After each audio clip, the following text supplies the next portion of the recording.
Hi team, today I want to talk to you about confirmation bias. Confirmation bias is one of the 4 key things our brain does that attributes ourselves to diminishing our success rate and trapping us into a narrow point of view. And I've talked about these things many times: confirmation bias, biased evaluation, selective recall and groupthink. Confirmation bias is the #1 enemy in my view of breaking through and being successful and just being able to communicate, connect and relate to other people. What is it? Well, simply that we all have a view of the world and then we look for things to confirm our worldview.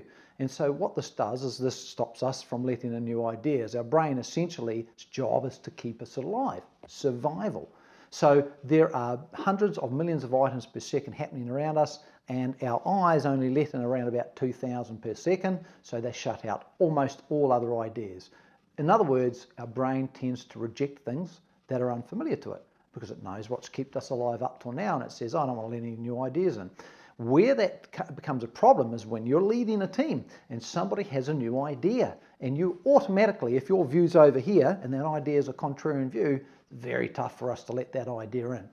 The top leaders recognize this. It's not that they don't have confirmation bias, it's that they recognize it and they have the ability to let in a new idea. Now, as Aristotle says, you need to be able to let in a new idea.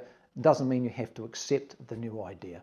And so I would recommend to every one of you, because I do this with my clients, is that you'll go out there today, you'll be involved in some sort of meeting or some sort of discussion around a topic, and there'll be some ideas put on the table that are quite different to your own worldview.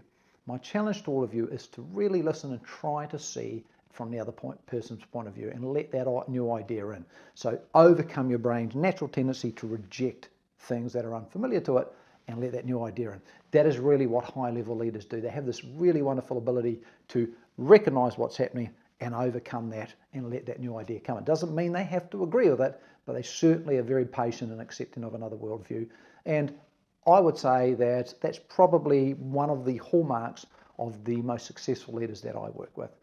So have a go at that. Let me know how you go. And most importantly, when you go out there today, be interested versus be interesting, and have a super fantastic day.